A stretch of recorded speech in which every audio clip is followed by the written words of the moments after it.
Welcome back to Class Firearms, guys. Jason here with 3 tips to help you to become a better pistol shooter. So right off the gate, as you saw in the intro, we did 2 styles of shooting, right? One from inside the waistband, like I have here with this nice T-Rex Arms sidecar style holster. Again, great Glock 17 paired off with aim point acro and a X300. Again, got those tier 1 concealed wedges back there for extra comfort in another region. If you know, you know. And we had John there shooting from his Ides of Poppy or Ides of Marger. What is it called, Poppies John? of War. There you go, Poppies of War. Holsters, Farland holster 6354 DO. So active level 2 retention, drawing from that and getting some shots on target. Now, one thing about this is 3 tips, right? So regardless if you're carrying inside the waistband, outside the waistband, whether it be just regular Kydex holster or some types of something that has retention, the biggest thing to me right off the gate definitely is getting that master grip. So obviously you can see master grip meaning exactly what it is, getting that master grip once you retrieve the firearm, actually getting a full grip, because obviously if I hold it like this, yeah, I'm gripping the pistol, but is this gonna give me maximum performance? Probably not. Stovepipe City. Stovepipe City, limp wristing, whatever you want to call it. But obviously, I say it like this: if there's slop in the grip, there's gonna be slop in your beep.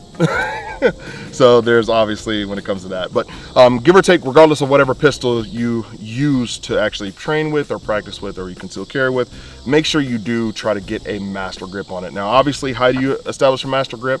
I could show you this right here.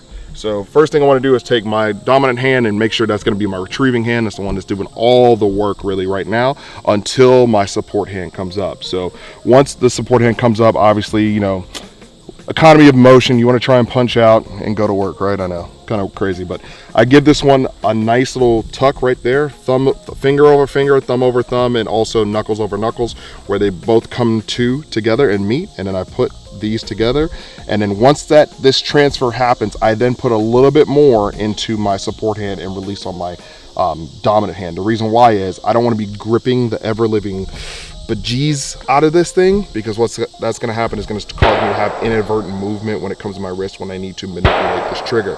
So that's just one thing that I do. So once you've established that master grip, whether it be, like I said, you're retrieving this firearm out of the waistband or on the 4 o'clock or small to the back, however you want to, or you're retrieving it out of the holster that's on your hip, you definitely need to maintain that grip. That is what the basis is to get you accurate shots on target, first of all, and that's the thing that really matters most, solid grip. Let's move on to number 2. Second piece of information that I can easily give to you, and this is something that can be easily done and practiced with dry fire in the house. I understand that dots are the future and everything, and some people hate them, some people love them, some people say you should still learn how to use iron sights. I get it, all the same jazz.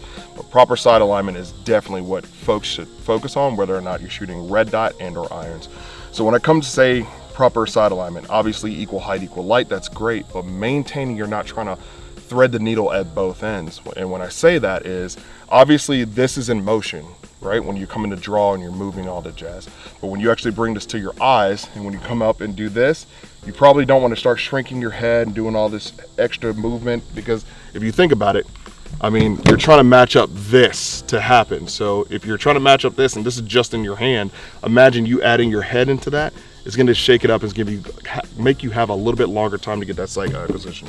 So by all means, try to keep your head as stable as possible so that when you do bring up this pistol to draw, the only thing that you're actually doing is making micro adjustments to your hand, i.e. if your grip's off, if anything's off, or if you're off balance or running. So there you go.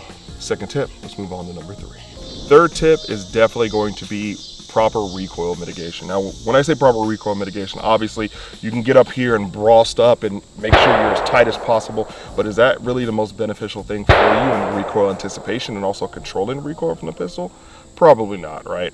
There's many different ways that people lock out and, you know, go to work when it comes down to it. Some people do the isosceles stance, some people do the Weaver stance. It all comes down to what really works for you and what fits best. So the most important thing I can say is not to be as tense when it comes to actually mounting the pistol and then locking out your arms point straight. The reason why is, number 1, you're fatiguing the hell out of your muscles this way. Number 2, you can only hold it for so long. And number 3, if any type of lateral movement needs to occur, you're either A, gonna over confirm, meaning you're gonna sail by the target, or you're gonna under confirm, meaning you're not even gonna get close to it. So there's that. What I tend to do is have a nice little break in the elbow when it comes down to it. And of course, I've explained my grip the way I do it. act like it's a horseshoe that I'm trying to pull apart to help lock in my wrist, and use my natural bone structure just to give me some added rigidity without using a lot of muscles to do it. So there you go. So I just literally punch out, boom, spread it out a little bit, and have that bend in the elbow so I can absorb this recoil. And if anything needs to happen, if I see another target where I need to move over, I can do that and hopefully adequately get it on target. So there you guys go. 3 simple tips to help you in your journey when it comes to becoming a better pistol shooter. Now, obviously, take this as a grain of salt. Everybody has different disciplines. Everybody's trained differently. Some folks will say, that's not how I did it back in my day. That's awesome. These are just 3 things that we came up with that are pretty great for new shooters and also some seasoned shooters. So there you go. Well, guys, of course, sound off in the comments. Let me know some things that you like to do, some things that maybe I missed, or maybe some things that you think are just as equally important. Make sure to sound off in the comments and let us be known. But of course, guys, we appreciate your business. God bless, and we'll see you guys later.